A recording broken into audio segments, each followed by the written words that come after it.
പ്രിയ സജ്ജനങ്ങൾക്ക് ഏവർക്കും രാമായണ മാസാചരണത്തിലേക്ക് സ്വാഗതം.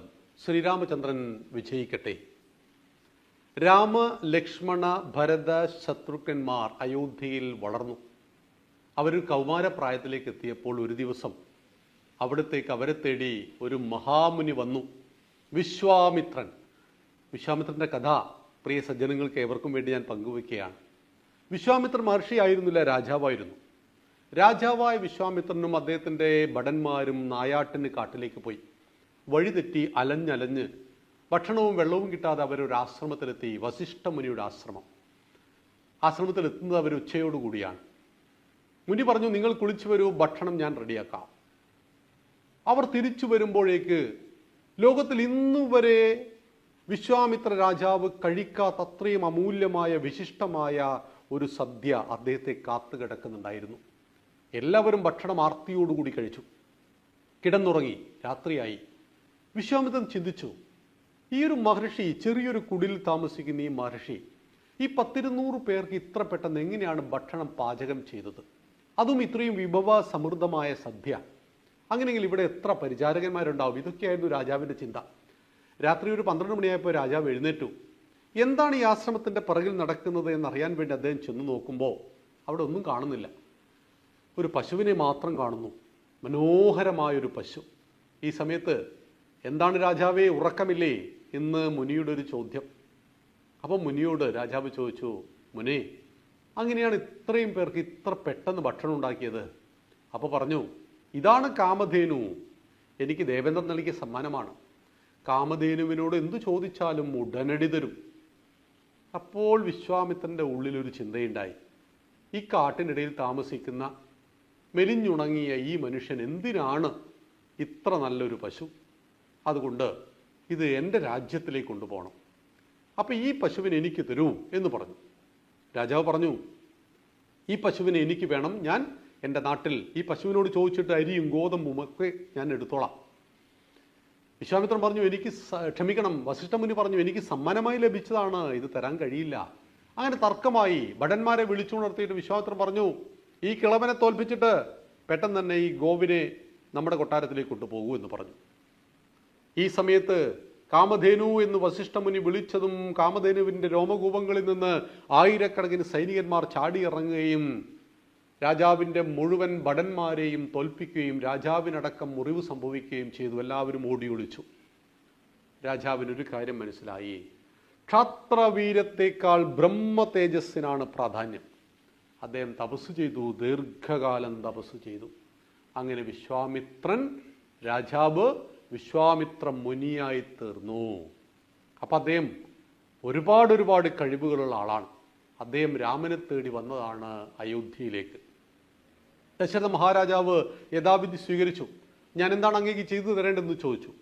എനിക്ക് വേണ്ടത്, ഞങ്ങൾ യാഗം നടത്തുമ്പോൾ താടകയും സുബാഹുവും മാരീചനെ പോലെയുള്ള അസുരന്മാർ വന്നിട്ട് ഞങ്ങളുടെ യാഗം മുടക്കുന്നു.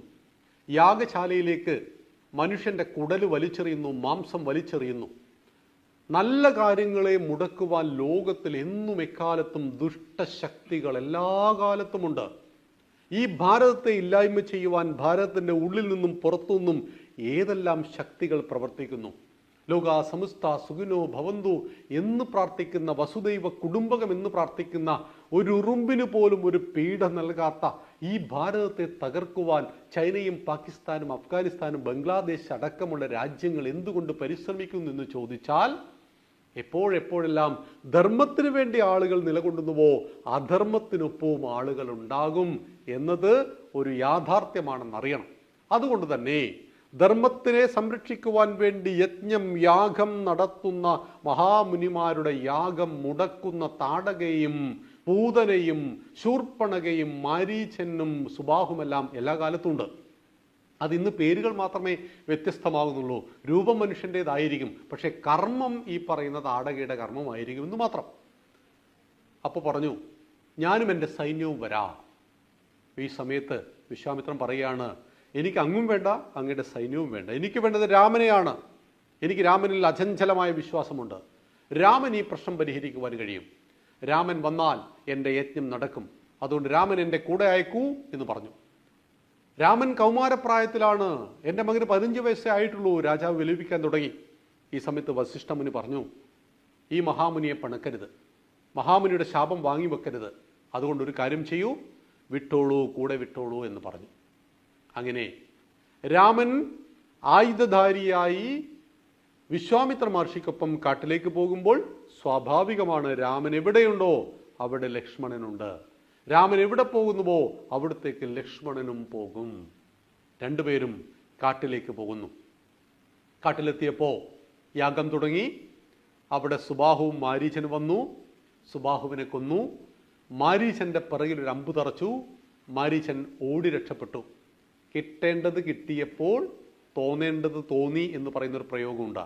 അതോടുകൂടി മാരീചൻ ഏറ്റവും നല്ല ഒരാളായി തീരുകയാണ്. മാരീചനാണ് ലോകപ്രശസ്തമായ വാക്ക് രാമനെ കുറിച്ച് പറയുന്നത്, രാമോ വിഗ്രഹവാൻ ധർമ്മ. രാമന്റെ കയ്യിൽ നിന്ന് മാരകമായ മുറിവ് സംഭവിച്ച് രാമനെ കൊല്ലുവാനുള്ള പരിശ്രമത്തിനിടയിൽ തോറ്റോടിപ്പോയ ഒരാൾ അവസാനം രാമന്റെ കൈകൊണ്ട് തന്നെ മരിക്കുന്ന മാരീചനാണ് രാമനെ വിശേഷിപ്പിക്കുന്നത് രാമോ വിഗ്രഹവാൻ ധർമ്മ. ധർമ്മം എന്താൽ അത് രാമനാണെന്ന്, ധർമ്മത്തിന്റെ പ്രതീകമാണ് ഈ രാമനെന്ന് രാമന്റെ ശത്രു പറയുന്നുവെങ്കിൽ രാമന്റെ മഹത്വം എത്രയുണ്ട്. നമ്മുടെ മിത്രങ്ങളെക്കുറിച്ച് നമ്മൾ സ്വാഭാവികമാണ് ഇങ്ങനെയൊക്കെ പറയും. പക്ഷെ നമ്മുടെ ശത്രുവിനെ കുറിച്ച്, അവന്റെ മഹത്വത്തെക്കുറിച്ച് നമ്മൾ വർണ്ണിക്കാറുണ്ടോ? ഇവിടെയാണ് മാരീചന്റെ വർണ്ണന എന്നുകൂടി അറിയണം. അപ്പോൾ സുബാഹുവിനെ കൊന്നു. ഒടുവിൽ താടക ഘോരരൂപിണി ഭയങ്കരി വന്നു. ശ്രീരാമൻ അമ്പെയ്തു, നെഞ്ചിൽ തറച്ചു. വൻമല ചിറകറ്റ് വീഴുന്നത് പോലെ താടക മണ്ണിൽ പതിച്ച് താടക മരിച്ചു പോകുന്നു. യജ്ഞവും യാഗവും സുഖകരമായി നടക്കുന്നു. യജ്ഞത്തെ യാഗത്തെ പൂർത്തീകരിക്കുവാൻ രാജകുമാരൻ ആയുധവുമായിട്ട് വന്നു. വിശ്വാമിത്രൻ വേണമെങ്കിൽ ഇതൊക്കെ ചെയ്യാം, പക്ഷെ അവനവൻ്റെ ഡ്യൂട്ടിയാണ് അവനവൻ ചെയ്യേണ്ടത്. വിശ്വാമിത്രൻ രാജഗുരുവാണ്, ബ്രാഹ്മണനാണ്. ബ്രാഹ്മണൻ സമാജത്തെ ലീഡ് ചെയ്യേണ്ടവരാണ്, ബുദ്ധിശാലികളാണ്. ആയുധമെടുത്ത് പോരാടി ധർമ്മത്തെ സംരക്ഷിക്കേണ്ടത് ആരാണ്? ക്ഷത്രിയനാണ്. ആ പണിയെടുക്കേണ്ടത് ഗുരുനാഥനല്ല, അത് രാജാവിൻ്റെയും രാജകുമാരൻ്റെയും ജോലിയാണ്. അധർമ്മികളിൽ നിന്ന് ധർമ്മത്തെ സംരക്ഷിച്ച് സജ്ജനങ്ങളെ സംരക്ഷിക്കുവാൻ ആക്ഷൻ എടുക്കേണ്ടത് രാജകുമാരനും രാജാവും സൈന്യവുമാണ് എന്ന് നമ്മെ പഠിപ്പിക്കുന്ന ഏറ്റവും പ്രധാനപ്പെട്ട ഒരു പാഠം കൂടിയാണിത്. അങ്ങനെ രാമന് തൻ്റെ പൂർവികരുടെ ചരിത്രം പറഞ്ഞു കൊടുക്കുകയാണ് വിശ്വാമിത്രൻ. രാമ, നീ അറിയുമോ നിന്റെ വംശം ഏതാണ്? നിന്റെ വംശം രഘുവംശമാണ്, നിന്റെ വംശം സൂര്യവംശമാണ്, നിന്റെ വംശം ഇക്ഷ്വാകു വംശമാണ്. അങ്ങനെ തൻ്റെ പരമ്പര 10-30 തലമുറ പിറകിലേക്കുള്ള തൻ്റെ പരമ്പരയുടെ ചരിത്രം പറഞ്ഞു കൊടുക്കുന്നു. നിന്റെ അച്ഛൻ ദശരഥൻ, ദശരഥൻ്റെ അച്ഛൻ അജമഹാരാജാവ്, അങ്ങനെ പിറകിലേക്ക് ഹരിചന്ദ്രൻ്റെയും തൃശങ്കുവിൻ്റെയും ഭഗീരഥൻ്റെയും ഈ കഥകൾ ഓരോന്നും പറഞ്ഞുകൊടുത്ത് ആത്മാഭിമാനത്തെ വളർന്നു. പ്രിയമുള്ളവരെ, നമ്മളെല്ലാവരും നമ്മുടെ പൂർവികരെ കുറിച്ച് പഠിച്ചിരിക്കണം. എൻ്റെ അച്ഛനെക്കുറിച്ചും അമ്മയെക്കുറിച്ചും അവരുടെ ജീവിത സാഹചര്യങ്ങളെക്കുറിച്ചും ഒപ്പം മുത്തച്ഛനെക്കുറിച്ചും മുത്തശ്ശിയെക്കുറിച്ചും നമ്മുടെ എല്ലാം വീട്ടിലൊരു ഫാമിലി ട്രീ ഉണ്ടായിരിക്കണം.